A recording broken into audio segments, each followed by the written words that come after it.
Eu vou tratar de um problema que poderia ter sido resolvido pelo Código de 2015 e, na verdade, ele foi herdado do Código de 73. Eu digo isso porque todos nós tínhamos a expectativa de que o novo Código viria para resolver problemas gerados pelo Código de 73. E houve muitos problemas que foram pura e simplesmente transpostos de um código para o outro. E, por alguma razão, né, como esse código foi feito efetivamente de uma maneira bastante democrática, houve uma distração do legislador e o problema continua no código. Esse problema diz respeito ao efeito suspensivo dos recursos. Eu parto do princípio que o efeito suspensivo é exatamente a mesma coisa que a antecipação de tutela no plano dos recursos.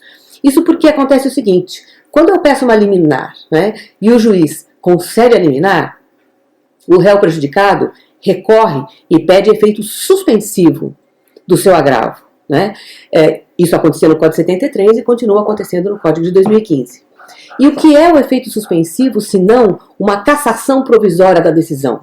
No fundo, o efeito suspensivo também é antecipação de tutela recursal. É aquilo que se pede, afinal. Eu peço a cassação provisória agora, para que depois ela seja confirmada quando o agravo for julgado no mérito, né? E o que acontece com a antecipação de tutela recursal propriamente dita, né? Para aqueles que ainda conseguem ver alguma diferença nos dois fenômenos que no fundo são os mesmos. O autor pede uma liminar, o juiz não dá. Aí o autor agrava e pede que se dê a ele, no tribunal, provisoriamente a liminar que o juiz de primeiro grau não deu. Então se antecipam os efeitos do julgamento do agravo. Então, no fundo, efeito suspensivo é um tipo de antecipação de tutela, né, que é tratado pelo legislador com uma outra denominação, mas, na verdade, as coisas não mudam a sua natureza pelo fato de o legislador ter lhes dado outro nome. Então, vamos ver o que acontece. Naquele dispositivo que vocês vão ver aí na tela, que se encontra nas disposições gerais dos recursos, que é o artigo 995, parágrafo único, o que se vê? Se vê que a eficácia da decisão recorrida poderá ser suspensa por decisão do relator.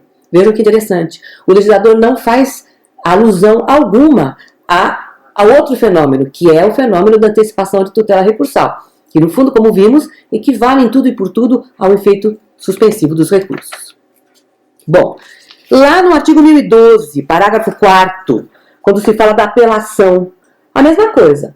O Código manteve a regra no sentido de que a apelação não tem efeito suspensivo. O efeito suspensivo pode ser pedido, né? Então está lá no artigo 1012, parágrafo 4º. Nas hipóteses do parágrafo 1º, a eficácia da sentença poderá ser suspensa pelo relator se o apelante demonstrar a probabilidade, blá, blá, blá. Enfim, prossegue a lei sem fazer menção específica à tutela antecipada recursal, que é um fenômeno comuníssimo hoje em dia. E, penúltimo lugar, recurso especial e recurso extraordinário. Também o artigo 1029, parágrafo 5º, diz: o pedido de concessão de efeito suspensivo a recurso extraordinário ou a recurso especial poderá ser formulado por requerimento dirigido a... Né? Então, essa nova lei, 13.256, trata exclusivamente da concessão de efeito suspensivo, não fazendo menção à tutela antecipada recursal, que também, evidentemente, pode ser concedida quando se trata de recurso especial e de recurso extraordinário. Agora, vejam vocês. Qual é a regra geral? Aonde está a regra geral? Por incrível que pareça, ela está na disciplina do agravo. Vejam, lá no artigo 1019.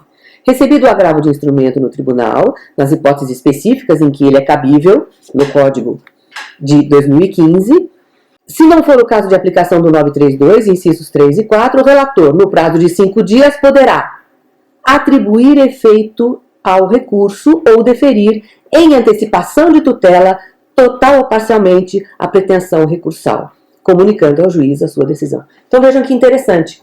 Apesar de tanto ter se mexido no sistema recursal, a regra geral acaba se localizando na disciplina específica de um recurso, que é o recurso de agravo, e não está na parte geral e nem na disciplina dos demais recursos referidos: apelação, recurso extraordinário e recurso especial.